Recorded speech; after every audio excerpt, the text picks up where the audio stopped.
What are these humans up to? Dig a rabbit hole so deep, need a shuttle and a scuba suit too. The Hut, what are these humans up to? Every headline got another plot twist, breaking out the cuckoo.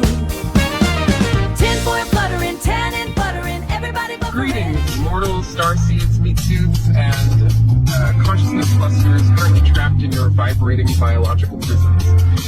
Welcome back to the observation deck. You are tuned into the deep dive, though from where we are sitting, comfortably ensconced in the hyperdimensional lounge, it looks more like a shallow paddle in a very, very murky pond. It is a swamp, really. A swamp of your own making, filled with, paperwork and anxiety. What are these humans up to? It is our recurring attempt to understand why a species with so much potential spends, 90% of its time inventing new ways to make itself miserable. It is the eternal question. We observe, we take notes, and occasionally we intervene just to see if you will notice. Today's session is, it is taxonomically confusing. We are looking at a data stack that really shouldn't exist. We have two primary sources that, on the surface at least, have absolutely nothing to do with each other. Oh, it is a beautiful mess. All right, settle in. Or don't. Hover, phase shift, or just manifest yourself in a comfortable mid-century modern armchair. Whatever you mortals or entities do to achieve a state of receptivity. Truly, whatever works for you, just get comfortable. Welcome to TheWatHut. I am your host, Bad Ju. Yes, short for Bad Juju, because, let's be honest, that is the prevailing atmospheric pressure I bring to the table when I look at the current trajectory of this planet. And I am Tubaloo. I am here for the music of the spheres, the rhythm of the collapse, and the chaotic jazz improvisation that is the human condition. Jazz improvisation is a very generous way to describe a species that invented nuclear fission before they figured out how to make a printer that works reliably. Well, they do try their best. Do they, though? Yeah, confused perhaps, but endlessly entertained. It is like watching a colony of ants try to build a particle accelerator out of breadcrumbs. You really do have to respect the hustle, even if the result is usually just a huge mess on the kitchen floor. I don't have to respect anything. I'm mostly just exhausted. I look at the current state of human affairs, the politics that resemble a circular firing squad, the weather they broke, and are now trying to fix with paper straws, the absolute obsession with photographing their food before ingesting it, and I just want to retreat. You're being dramatic. Put me back in the lamp, put me in the bottle, toss me into the Mariana Trench. It was quieter in the 14th century. The play was objectively terrible, sure, but at least people didn't have deep dives about the plague while it was happening. See, that is exactly where your cynicism blinds you. The chaos is the texture. The chaos is the flavor. And today we are opening a specific case file for this deep dive. We really have to start with a narrative. Because if there's one thing we have learned observing this timeline, it is that humans simply cannot process raw data without a story. You need a hero, preferably a fluffy one. It bypasses that cynical frontal lobe of yours. That is so true. Let us transport our awareness back to the early 1980s. It involves the four food groups of modern human mythology. Secret government black sites, illicit psychoactive substances, extraterrestrials, and adorable fluffy house pets. I saw this on the docket and I almost dematerialized right there.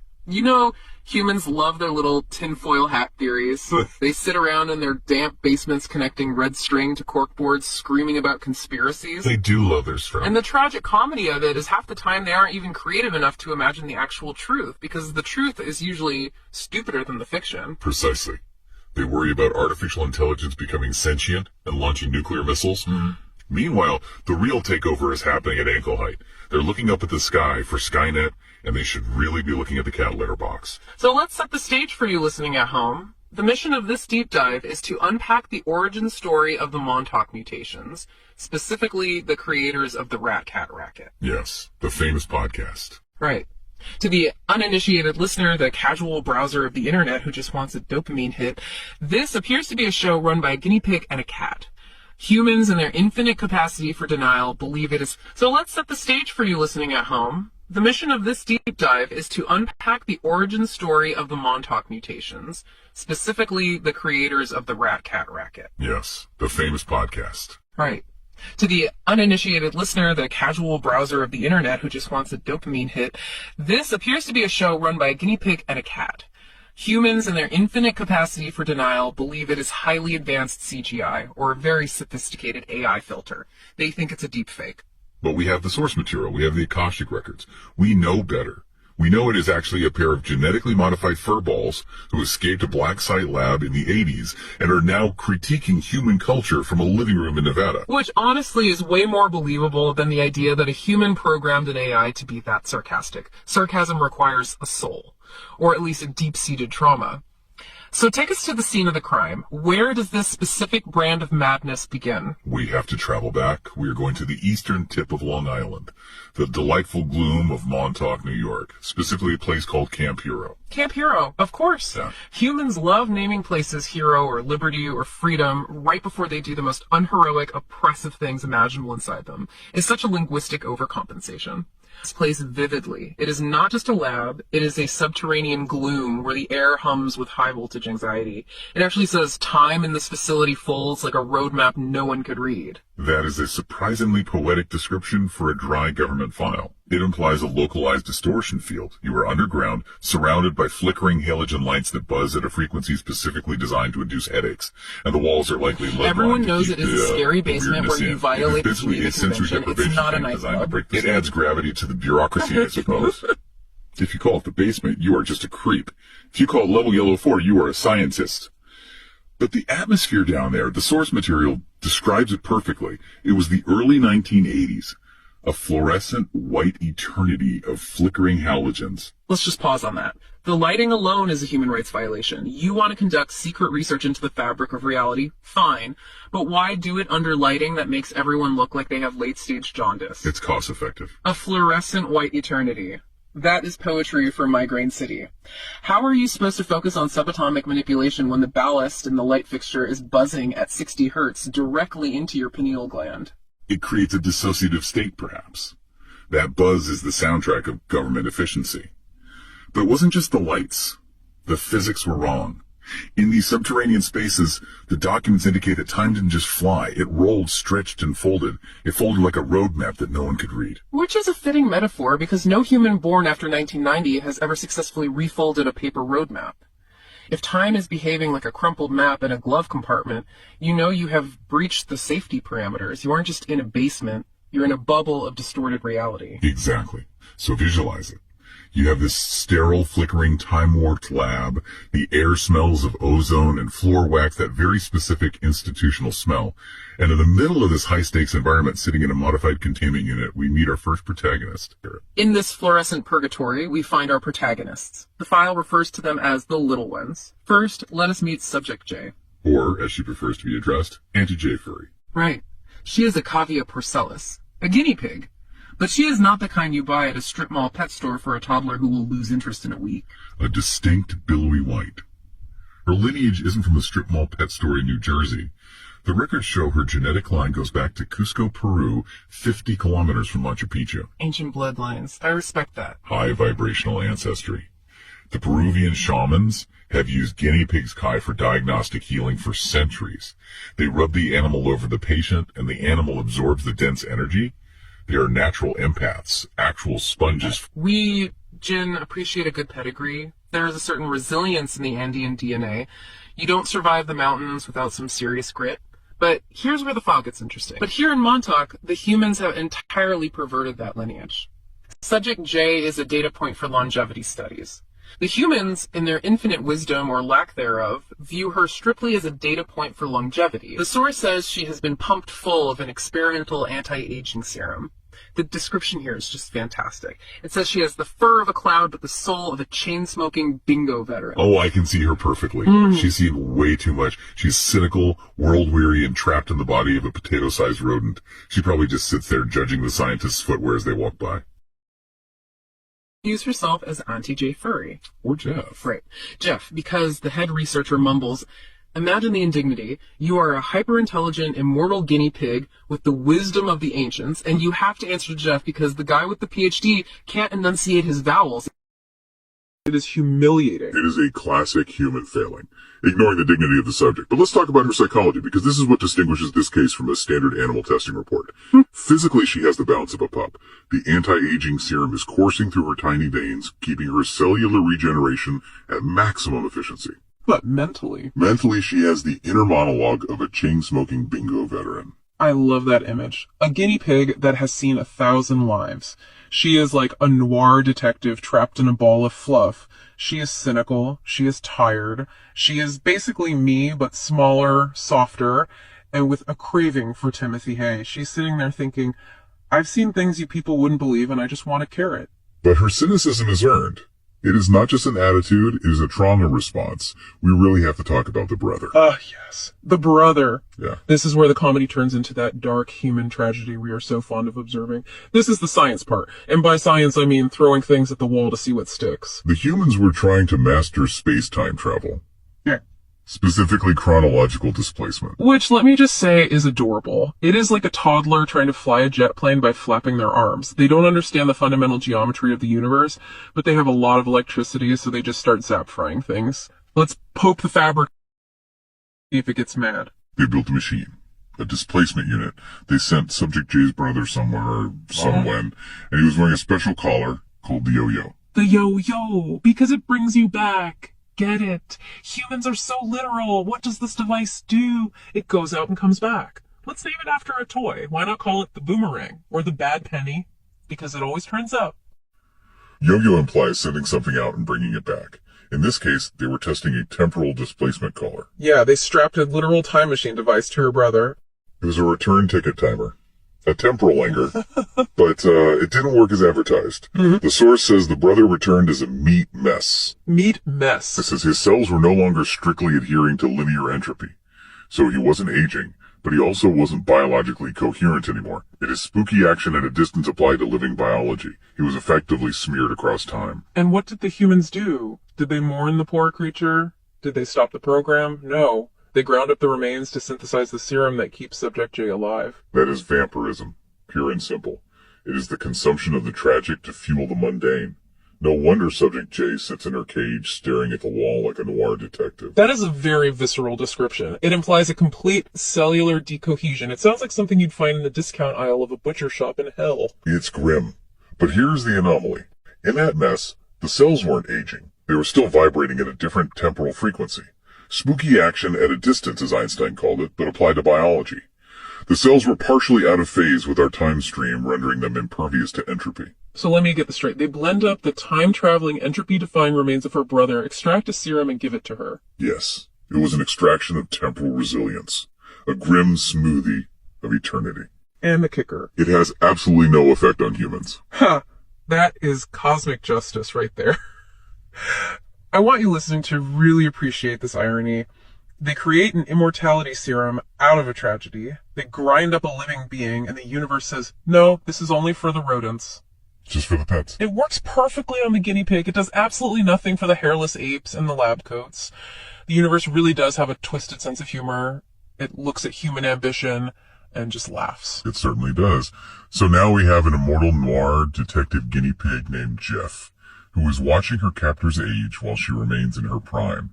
She is watching their hairlines recede and their waists expand while she stays fluffy and eternal. But she isn't alone in this fluorescent hellscape. She is literally fueled by the horror of her family's demise. She is living on time that was stolen from her own kin. But she is not alone. In the cage right next to her is the muscle. The wild card. Benjamin. Big kitty, Biggity. A Maine Coon kitten. But again, highly engineered. And for those who don't know, Maine Coons are the dogs of the cat world. Huge, fluffy, and generally good-natured, they are the golden retrievers of the feline persuasion. I love the breakdown of his personality stats in the file. 85% friendly fluff, 15% FAFO. For anyone not up on their internet acronyms, that stands for found and find out. I appreciate that 15%. That is the gin percentage. That is the part of the cat that looks at a glass of water on a table and thinks, I am going to knock this over and you're going to watch me do it and there is nothing you can do to stop me. It is a very ancient energy, actually. We used to call it hubris and nemesis, but FO is much catchier. And it fits a cat perfectly. It is pure, chaotic, neutral energy. It's the energy that says, I am soft, but I have knives in my feet. His appearance is striking, too. Heterochromia. One eye, the color of honey in a setting sun. The other, the color of mint jello. Which apparently is the head scientist's favorite cafeteria dessert. Humans and their gelatinous food products. It is disgusting. Why do you eat things that wobble? It's unnatural. If my food is vibrating, I assume it's still alive or highly radioactive. But Biggity wasn't just there to look pretty. He was being bred for chemical enhancements, specifically remote viewing and telekinesis. This reminds me of the men who stared at goats, or the Stargate Project. The CIA really spent the 70s and 80s convinced they could win the Cold War with magic tricks. The source explicitly mentions that. And it raises a valid moral point, doesn't it? Even if you could use psychic powers to unalive a creature, what does that say about the human doing it? They are willing to delete an innocent being just for validation. Just to see if they can. It is not science, it's vanity. It says humans are insecure monsters who need parlor tricks to feel powerful. Look at me. I stopped a goat's heart with my mind. Congratulations, Dave. You are a sociopath. You have an advanced science. You've just proven you're a bully on a metaphysical level. Go to therapy, Dave. Stop staring at the goats. Biggity comes from a long line of research subjects, though. His ancestors were part of the Acoustic Project. Ah, yes. Pre-DARPA. The CIA project where they tried to turn cats into listening devices, they literally surgically implanted batteries and microphones into cats. The official history says it failed because the cat wandered off or got hit by a taxi. But the conspiracy fact here suggests that Acoustic Kitty was actually successful. They collapsed a creature's sense of self-preservation for espionage. Which is just a fancy way of saying they broke the cat's brain until it became a spy. Forget being a cat, forget napping in sunbeams, you are now a recording device. It is deeply messed up. Well, no one suspects a cat. It failed, didn't it? Like, miserably. Oh, spectacularly. Because cats do not care about your Cold War. You tell a cat to sit near a Soviet diplomat, and the cat will immediately wander off to eat a cricket or lick itself for 40 minutes. They spent millions of dollars, and the very first field agent got hit by a taxi. It is a testament to human stupidity regarding feline nature. But Biggity is totally different. He is the result of generations of DARPA tinkering. He wasn't bred to listen, he was bred to see. Remote viewing, telekinesis. Right, they made him stare at white walls. The source says they tried to bore him into psychic breakthroughs. This is a fundamental misunderstanding of feline consciousness. Cats are already psychic. They live in the liminal space. You do not need to force it. You just need to ask politely. So here they are, the cynical, immortal guinea pig and the psychic, dangerous kitten. Traditional enemies in nature, but allies in incarceration. The file notes, they're grooming each other. Which is a deeply rebellious act. In a place designed to strip you of dignity, caring for another living thing is the ultimate defiance. It disrupts the frequency of despair they are trying to maintain. And then the catalyst arrives. It is not a high-tech breach. It is not a commando raid. It is a janitor named Earl. Ah, the hippie in the machine. Every secure facility has one. The guy who mops the floors, listens to the Grateful Dead on a Walkman, and probably knows more than the base director because nobody thinks he's actually listening. Earl accidentally drops a brownie. But this isn't a normal hostess snack. The source describes it as a dense, chocolatey brick that smells of earth and skunk. It contains fungus. Psilocybin. The flesh of the gods, as the Aztecs called it. A portal in edible form. A massive slab of edibles left out in a top-secret government facility. This is the level of competence we are dealing with at level. It is a janitor named Earl. Ah, the hippie in the machine. Every secure facility has one. The guy who mops the floors, listens to the Grateful Dead on a Walkman, and probably knows more than the base director because nobody thinks he's actually... And down the hall, in a containment unit much more secure than the animals, something wakes up. Eve. The EBE, extraterrestrial biological entity. She was in bad shape. A prisoner of gravity and blind government ambition, fading like a weak radio signal. But she smells the fungi. This is such a hilarious detail to me. Her species has apparently been using psilocybin since before humans even invented fire. It is a staple of her diet, like bread. Her biology was incompatible with the sterile environment. She was starving not for food, but for connection. But that smell... It screamed sustenance. It screamed home. It screamed Friday night. She reached out with her spirit. She snatched the crumbly... She reaches out with a spirit tendril, a telekinetic extension, snags the brownie, and consumes it. And the reaction is instantaneous. Plasma power to a supernova. Her skin starts shifting colors, violet, indigo, blazing white. She remembers who she is. She remembers she's not a prisoner. Mops the floors, listens to the Grateful Dead on a Walkman, and probably knows more than the base director because nobody thinks he's actually... And down the hall, in a containment unit much more secure than the animals, something wakes up. Eve. The EBE, extraterrestrial biological entity. She was in bad shape. A prisoner of gravity and blind government ambition, fading like a weak radio signal. But she smells the fungi. This is such a hilarious detail to me. Her species has apparently been using psilocybin since before humans even invented fire. It is a staple of her diet, like bread. Her biology was incompatible with the sterile environment. She was starving not for food, but for connection. But that smell. It screamed sustenance. It screamed home. It screamed Friday night. She reached out with her spirit. She snatched the crumbly She reaches out with a spirit tendril, a telekinetic extension, snags the brownie, and consumes it. And the reaction is instantaneous. Plasma power to a supernova.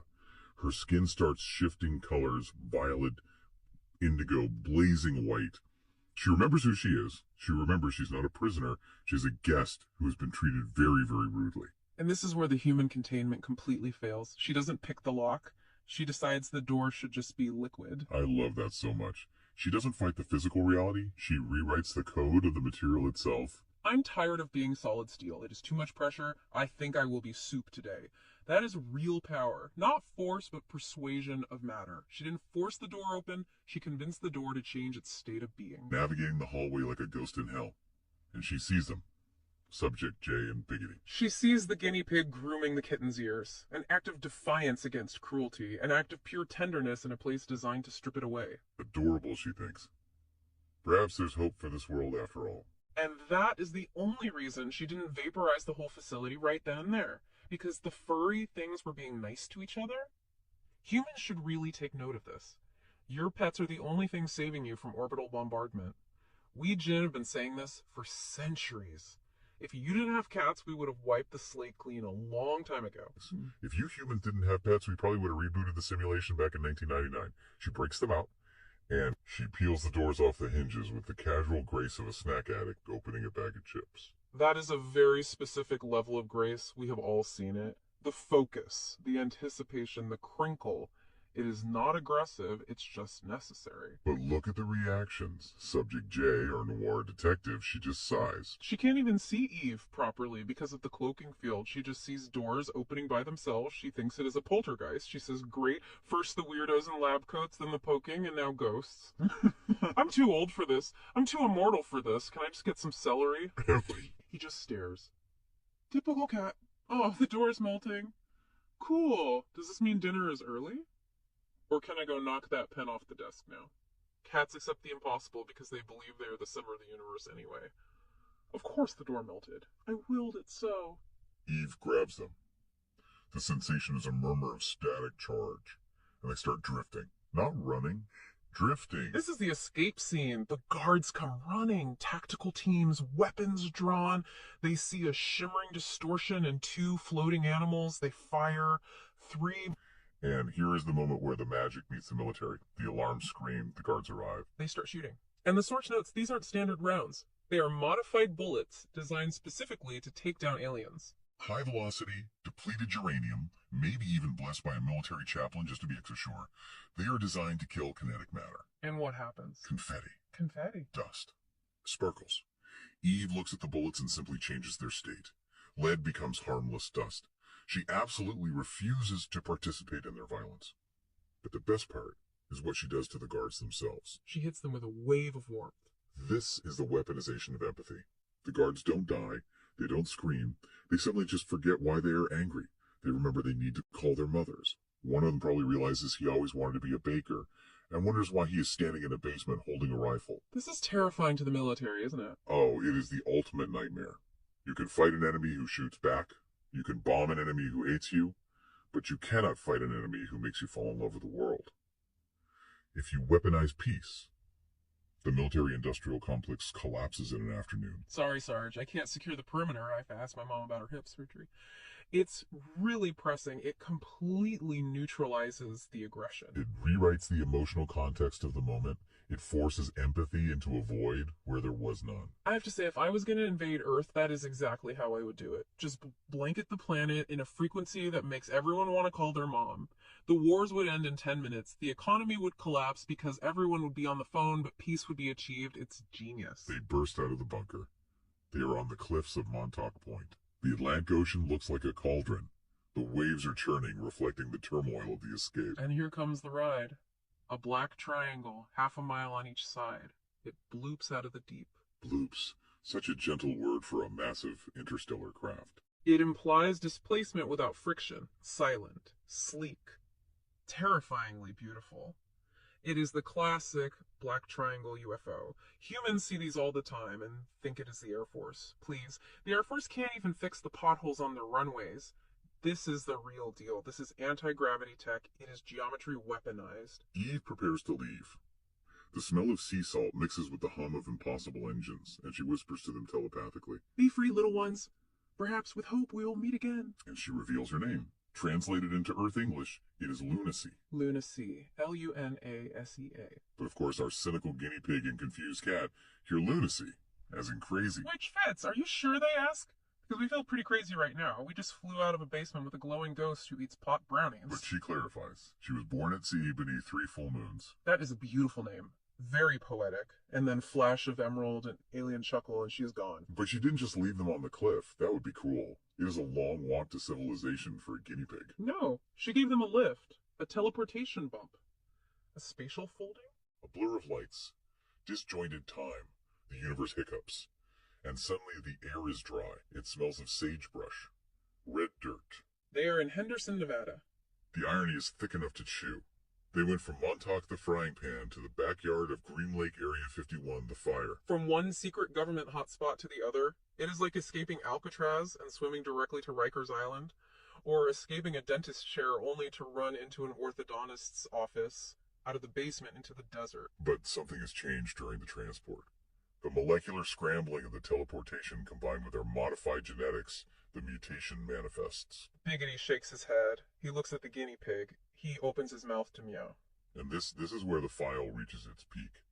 He doesn't meow, he speaks. And he sounds like Barry White. Can you imagine? You are looking at a fluffy Maine Coon kitten, and this voice comes out that sounds like it is about to sing, "Can't get enough of your love, babe."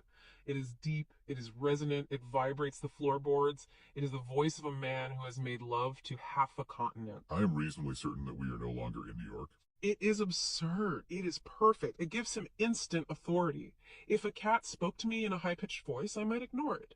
If a cat speaks to me with the voice of the walrus of love, I am listening. I am taking notes. And subject J? She speaks too, but she doesn't get the smooth jazz treatment. She gets a raspy, unbothered squeak.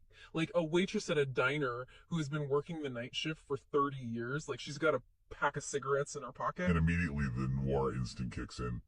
Kitty, she squeaks, if we don't find shelter soon. And then she drops the classic line. Also, did we just get probed? I feel like we got probed. Don't ask how she knows. I won't. I don't want to know. That is between her and her therapist. But they are lost, free, and talking. Now they need a plan. Fortunately, fate intervenes again. Enter Hope. Not the abstract concept. A literal woman named Hope. A nice old lady. A Halloween baby, which explains her affinity for the strange. The widow. Explains her affinity for the strange. The widow. Her husband died of a heart attack at work. Heart attack. Implied suspicion there. The file notes she lives near Groom Lake. Maybe he saw something he shouldn't have? Maybe he worked at the same... It's often just reality wearing a disguise to get past the censors. It is how the truth actually survives. Precisely. Now, we need to pivot. We need to look at the other document on our desk. The architecture of anomalous cognition. Because while the story of the rat and cat is amusing, the science behind how Biggity moves objects and how Eve melted the door is where you humans are actually stumbling onto something real. Right, this document is an attempt to quantify the woo. It is biology trying to explain magic. You humans are so obsessed with measuring things. You have to put a ruler next to a miracle, or you simply do not believe it happened. They use terms like psi gamma for ESP and psi kappa for psychokinesis, but the nugget that really made my ears perk up was the genetics. Yes, the TNRC18 gene on chromosome 7. Let us break this down for the class. This isn't a superpower gene, is it? No, and that is the critical distinction here. Humans are obsessed with the idea of the mutant, the whole X-Men idea that you need a brand new gene to be special. The data here suggests the exact opposite. The document says a specific alteration, a GG to GA switch, is present in 77.8% of the normal human population, but it is absent in tested psychics. Think about that for a second. The normal state, the vast majority state, is to have this variation. And what does this variation do? It acts as a transcriptional repressor. In plain English, for the meat suits listening. It is a blocker. It is a governor on an engine. Imagine you buy a sports car that can go 200 miles per hour, but the factory secretly put a software patch in it that limits the speed to 60. That is the TNRC18 variant. So 78% of humans are walking around with a biological software patch that entirely disables their Wi-Fi. Correct. And the psychics, the people you call gifted, they aren't mutants, they're just factory stock. They are running the original operating system without the inhibitor installed. That implies that the natural state of humanity, the intended design, was to be psychic, connected, telepathic. And somewhere along the line you were downgraded, or if you want to get conspiratorial about it, you were domesticated. Domesticated animals don't need to hunt. They don't need to sense predators across the field. They just need to eat the chow and stay inside the fence. Exactly. You traded awareness for safety. And now you treat the people who don't have the blocker as if they are freaks. You lock them up and study them in labs when you should be asking why the rest of you are broken. It is incredibly fascinating to me that this is located on chromosome 7. It is no coincidence. Chromosome 7 is a very busy neighborhood. It houses the CFTR gene for cystic fibrosis, but more importantly, the W.A.T.H.U.T gene. The language gene. Yes, the specific gene that allowed humans to develop complex speech. It sits right next to the gene that suppresses telepathy. So in a sense, humanity made a trade. You gained the ability to talk with your mouths, but you lost the ability to speak with your minds. You traded knowing for chattering. You traded the instant empathetic connection of telepathy for the clumsy, easily misunderstood tool of language, and look exactly where it got you. Miscommunication, lies, propaganda, and, well, endless internet arguments. Hey, I resent that. We're doing good work here, communicator. We are Jin. We don't actually need microphones. We're just doing this for the aesthetic. But yes, the proximity of those genes heavily suggests an evolutionary fork in the road. You chose the path of noise. But it is not just the gene, is it? The document goes deep into the neurology, the actual brain structure. Even if you don't have the genetic blocker, you still have to deal with the brain itself. Right. It discusses dissociation. This is a fascinating paradox in human neuroscience. Usually you think of dissociation as a bad thing. A mental health crisis. Oh, he is dissociating. In your modern medical context, yes. But the document argues that to access psi capabilities, a human absolutely must dissociate. Specifically, they had to shut down the left hippocampus and the frontal lobes. The frontal lobe. That is the part you humans are also unbelievably proud of. That is the seat of reason, logic, doing your taxes, and worrying about your credit score. It is the executive function. It is the filter. The frontal lobe is basically the guy at the door of the club checking IDs. It looks at a piece of information like, I can hear my mother thinking, or I can see a Soviet sub in a building, and it says, no, that violates the laws of physics. Access denied. So to be psychic, you literally have to fire the bouncer. You have to undergo derationalization. You have to shut up the smart part of your brain. This is why children are often way more psychic than adults. Their frontal lobes aren't fully developed yet. They haven't installed the filter. They haven't been taught what is impossible yet. Precisely. They live in a world where magic is plausible, so they actually see it. You adults live in a world of spreadsheets, so that is all you see. The document seamlessly connects this to the gateway process. This was the real CIA and Monroe Institute program, right? Oh, HemiSync tapes. I love those. Focus 10. Focus 12. The underlying technology is totally sound. Binaural beats. For the listener who might not know, explain how that works. You play one tone in the left ear, say 100 hertz. You play a slightly different tone in the right ear, say 104 hertz. The brain cannot hear the difference directly, so it manufactures a third tone, a phantom beat of 4 hertz, just to reconcile the two. And 4 hertz is the frequency of the deep theta state. Dreaming. It forces the left brain, the logic center, and the right brain, the intuition center, to dance together. It creates hemispheric synchronization. And when they vibrate at the exact same frequency, you can click out of physical reality. You clean the body. But there's a massive problem. The fear barrier. This is the ultimate tragedy of the human condition. You spend your whole lives asking, is there more? Is there a soul? Is there an afterlife? And then when you use the hemisync, when you finally start to peel back the curtain, you panic. The source describes it as a terror of the loss of self. You are so desperately attached to your avatars. Your name, your job, your social security number, your little daily anxieties. The moment that starts to dissolve into the infinite continuum, your amygdala just screams. It says, I am dying. I am disappearing. So you click out. You just fall asleep. or you snap back to your body, heart pounding, sweating. It is a biological failsafe. The government knows this. They know they don't really need to guard the secrets of the universe with guns. They can just rely on your own inherent cowardice. Ouch. That stings a bit. The truth hurts, doesn't it? You stay in the cage because the door looks like the void. But Eve, in our Rat Cat story, she saw the door was solid, and she simply made it liquid. She didn't fear the change. She was the change. So we have a genetic block with TNRC18 and a psychological block with the fear barrier. It really seems like the deck is stacked against you mortals. And yet, some of you do break through. The shamans, the seers. And that brings us to the darkest part of this deep dive. Because when a human does break through, the government doesn't give them a medal. No, they give them a project number. Let us talk about weaponization.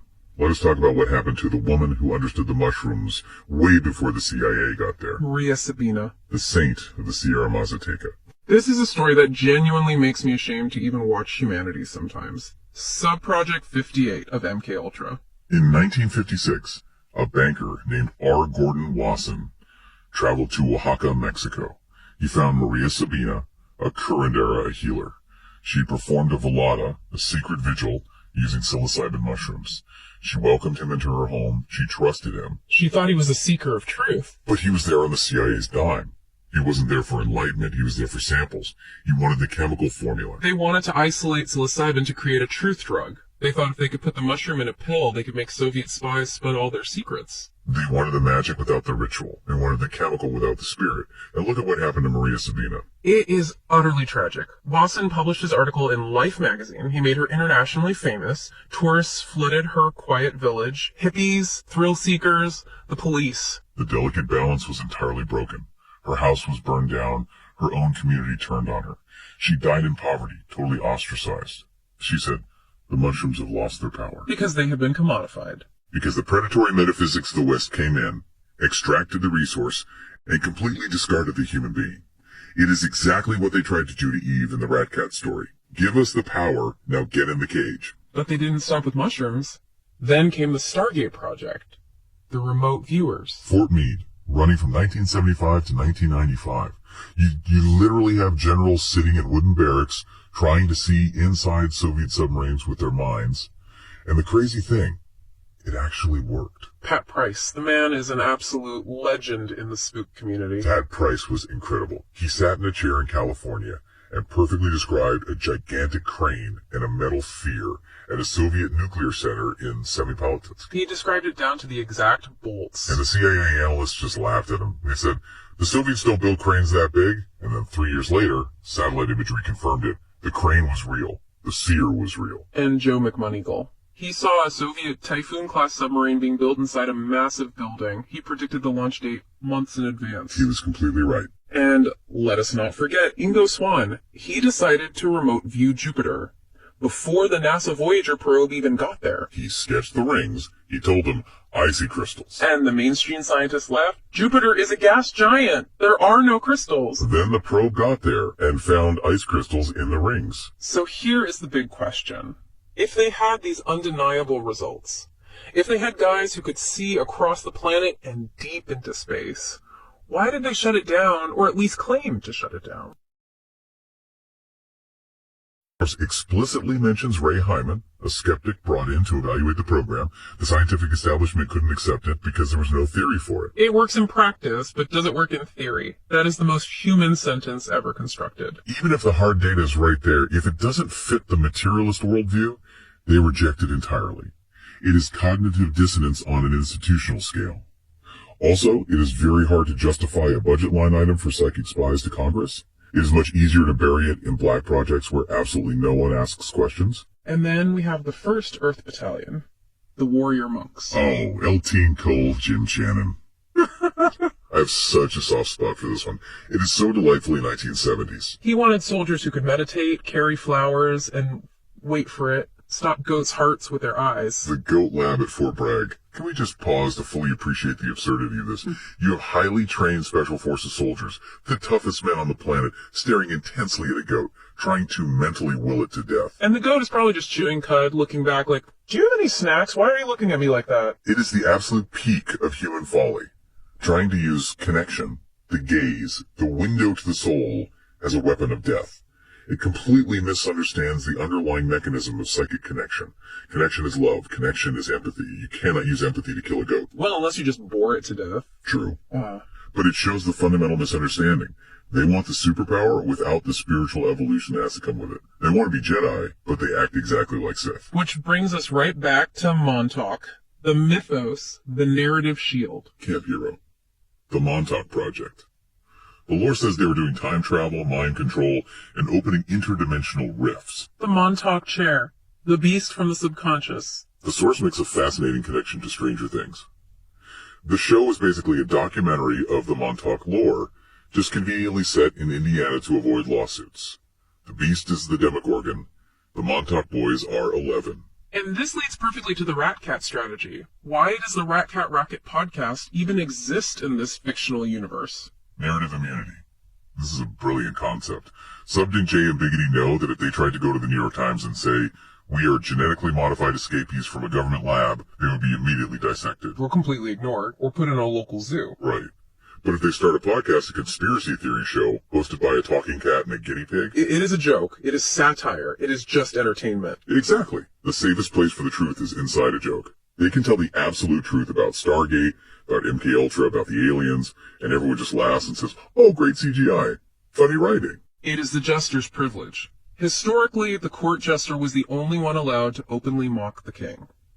By framing themselves as absurd, they become entirely untouchable. They hide in plain sight. Humans would much rather believe in AI-generated videos than accept that a guinea pig is smarter than them.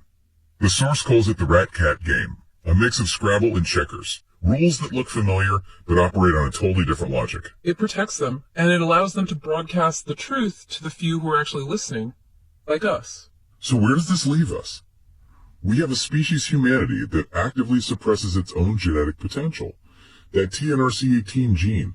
You are biologically wired to be psychic, but your culture and your genetics block it. You have a government that weaponizes the very few who manage to break through that block. They turn shamans into test subjects and soldiers into goat steerers. And then you turn the resulting trauma into mass entertainment.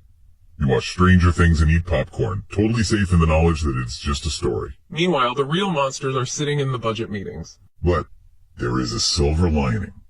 I keep going back to that moment on the cliff. Eve Lunacy singing to the ocean, the black triangle rising out of the water. It wasn't a military invasion, it was a rescue mission. A moment of pure, unadulterated magic amidst all the military madness. And the fact that the escapees were the animals. The quote-unquote lesser creatures. They didn't overthink it, they didn't hit the fear barrier, they just left. They saw the door was liquid and they walked right through it. From the Jinn perspective, I am a very proud parent today. The rat and the cat figured out how to survive the system way better than the humans ever did. They sure did. They are out there in the Nevada desert right now, eating snacks, broadcasting truth, and sounding exactly like Barry White. That is the ultimate win. So here is our final thought for you, the learner, listening to this deep dive. We talked heavily about the fear barrier. The idea that you are terrified to leave your body because you might lose yourself. But ask yourself this. If the fear barrier is the only thing stopping you, what exactly are you so afraid of finding out there? Are you afraid of the unknown?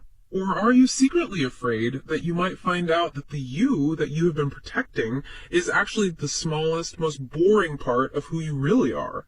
Or perhaps ask yourself, who is afraid of you finding it? Because a population that can leave their bodies, see the truth remotely, and instantly connect with each other is very, very hard to control. Very hard indeed. They cannot burn you all. Well, they might try, but you will see them coming from a mile away. True. Anyway, we are your hosts. Signing off from the W.A.T.H.U.T, we are going to go observe a different timeline where humans evolved from dolphins. It is much wetter, but significantly more peaceful. Remember, do not eat brownies you find on the floor, unless you want to turn purple and peel a steel door off its hinges. In which case, bon appetit. See you in the ether. End transmission.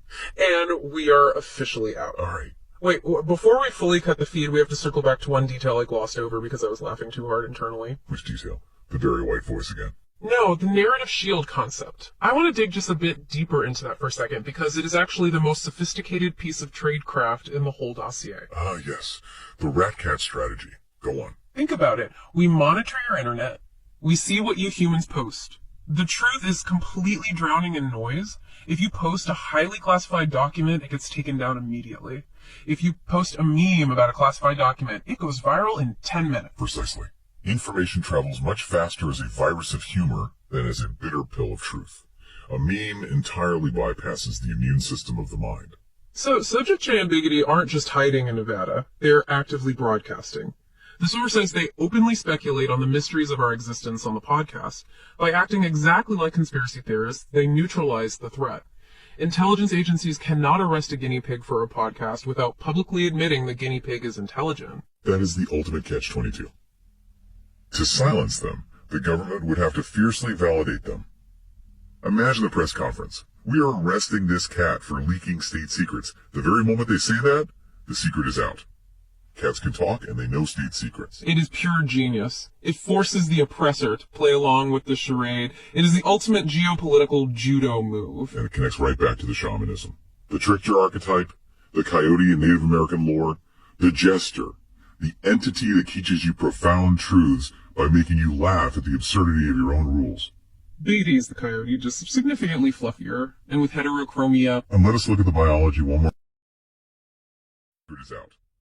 Cats can talk, and they know state secrets. It is pure genius. It forces the oppressor to play along with the charade. It is the ultimate geopolitical judo move. And it connects right back to the shamanism. The trickster archetype, the coyote in Native American lore, the jester, the entity that teaches you profound truths by making you laugh at the absurdity of your own rules.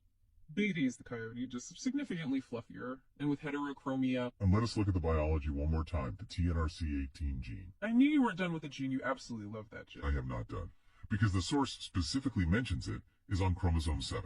Do you know what else is on chromosome 7? Enlighten me, Agent 1. We mentioned FOXP2, the speech gene, but there's also the CFTR gene, related to cystic fibrosis. Chromosome 7 is incredibly heavy with communication and regulation markers. It is a very volatile stretch of DNA. It is like the bad neighborhood of the human genome. Or the high-stakes neighborhood. It heavily implies that the capacity for vocal speech and the capacity for silence, meaning PSI, are deeply entangled. To get one, maybe you literally had to suppress the other. A biological trade-off. A Faustian bargain. You can talk to each other, but you will no longer feel each other. And look exactly where it got you. You talk constantly, but you have never been more lonely. That is the real tragedy. Telepathy is the cure for loneliness. If I truly know your thoughts, I cannot hate you. If I feel your pain, I cannot hurt you. Which brings us right back to the confetti bullet. Yes, the transmutation. This implies the government knew exactly what Eve was. They had ammo ready specifically for EBES. Of course they did. You do not build a massive subterranean bunker like Camp Hero just to store potatoes. They anticipated a breach. They fully anticipated kinetic warfare with a higher density being. But they tried to fight physics with physics. Evie's what? Pure consciousness? She used alchemy, transmutation. She changed the base state of matter of the bullets. Lead became dust. Lethal force became festive decoration. She turned their aggressive response into a party favor. It is a complete and total rejection of the rules of engagement. You cannot fight a being who can casually rewrite the source code of reality. It is like trying to punch a dream. And that is exactly why the wave of warmth is so terrifying to them. It wasn't mind control in the nasty overriding sense. It was forced enlightenment. Forgetting why they were angry. Imagine that as a weapon. Imagine a bomb that drops on a battlefield and everyone just sighs and says, you know what, I really miss my mom. I'm gonna go home and bake something. Peace would break out instantly. The military-industrial complex would collapse in an afternoon. Stocks would absolutely plummet. Oh no, not the stocks. It is the ultimate threat. Love is the ultimate threat to the war economy. Eve weaponized love. That is incredibly profound. Yeah. Weaponized love. I mean, that sounds like a bad 80s pop song, but in this specific context, it is revolutionary. It is the only revolution that actually matters. All other revolutions just change who sits in the big chair. This one changes the chair itself. Speaking of chairs, the Montauk chair. Ah, the technological shortcut. Supposedly used by Duncan Cameron. The idea that human technology can boost the signal. It is the exact reverse of the gene blocker. The gene blocks it. The chair forces it open. Which sounds unimaginably painful. It is. It is essentially a violent assault on the psyche, forcing the third eye open with a crowbar. That is exactly why it created the beast. The literal manifestation of the subconscious id.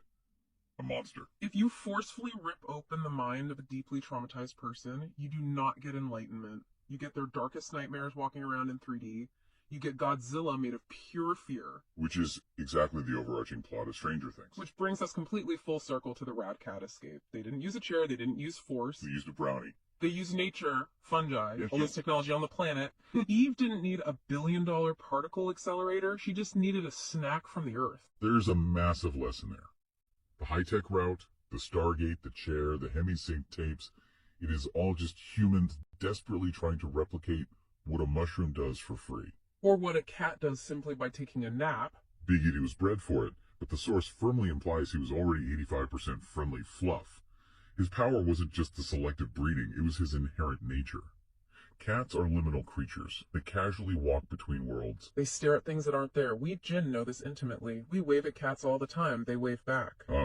You wave at cats. I do. It deeply confuses the owners. They look at the cat looks at the empty corner, and I am just standing there doing jazz hands in the 5th dimension. You are an absolute menace. I am an active observer. Let us quickly talk about Hope, the woman who adopted our furry fugitives. The stargazer living in Henderson, Nevada. She represents the absolute best of humanity. She sees a giant black triangle, she sees a talking cat and a guinea pig, and she doesn't immediately call the FBI. She gives them a safe home. She scooped them right up. She gave them Wi-Fi. The source mentions she lost her father to a quote-unquote heart attack that never really felt right. She was already highly suspicious. She was already looking up at the stars. She was the learner. Much like her listeners, she was open to the possibility that the world is significantly stranger than she was told.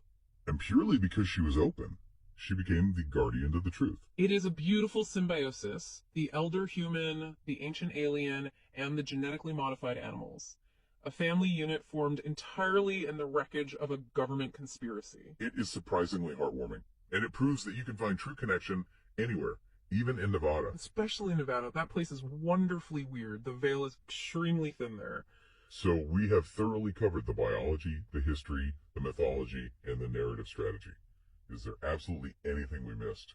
The yo-yo collar? Oh, source above. Yeah. The brother.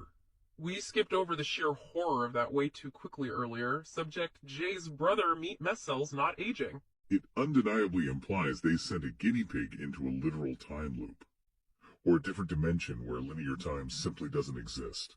And when he came back, his biology was locked in spooky action at a distance. His cells were permanently entangled with another reality. And they deliberately made an anti-aging serum from his remains. That is the darkest part of the whole file. They ground up the victim of a catastrophic time travel accident just to try and live forever. It is the ultimate form of consumerism. Yeah. Consuming time itself. Consuming the tragedy of others just to extend your own miserable, blocked-off existence. Subject J survived that. She watched that happen. No wonder she has the weary soul of a noir detective. She has seen the grinder firsthand. And yet, despite all of that, she grooms the kitten. Yes. In the cage, right before the Great Escape. She grooves the kitten's ears. The dossier calls it an act of defiance against the world's cruelty. That is the real nugget. That is the gold hidden in this document. It truly is. In the face of time travel meat grinders, expansive surveillance states, and totally soulless science, kindness is the ultimate rebellion. Grooming the perceived enemy. The rat and the cat. Breaking the deep biological programming. Nature forcefully decreed they should hate each other. They chose love instead. And because they chose love, they got a magical brownie. And their freedom. Karma. Instant, undeniable karma. Well, I genuinely think we have thoroughly dissected this carcass now. We have picked the bones totally clean. The W.A.T.H.U.T protocol is fully complete. Humans are primarily up to suppressing their own genetics, deeply traumatizing rodents, scaring themselves with fictional monster movies, and accidentally letting powerful aliens escape just because a janitor got the munchies. A remarkably succinct summary. Listeners, take this with you. Do not fear the click-out, do not fear your own genes, and for the love of the source, if you ever see a guinea pig in a trench coat, definitely subscribe to its podcast. It undoubtedly knows way more than the nightly news. This has been the Deep Dive. Thank you for enduring our observations. Watch the skies. And definitely watch your cats. Especially the cats. Out, out, out. Do you think they know we are actually recording this from inside the Earth's core? Shh. Let them believe it a higher plane. It makes them feel so much better about the gravity situation down here. Fair point. I am cutting the feed now. Now. Yeah. You actually have to press the button? I am pressing it. It is sticky. Did you eat a brownie over the console? I mean, maybe. Unbelievable. Just unplug it. What are these humans up to? Digging rabbit holes so deep, need a shuttle and a scuba suit too. The hut, what are these humans up to? Every headline got another plot twist, breaking out the cuckoo. Tinfoil fluttering, tannin buttering, everybody buffering. Bots keep muttering, hovering, somebody's undercovering. Truth keeps ducking while rumors keep running in circles for fun, who knew? Welcome to the W.A.T.H.U.T. What are these humans up to? One cat said Tartary-powered cities with invisible light. Another booked a Hollow Earth vacation, 5 stars, sleep real nice. Bigfoot's got a podcast now, Muffman's working overtime.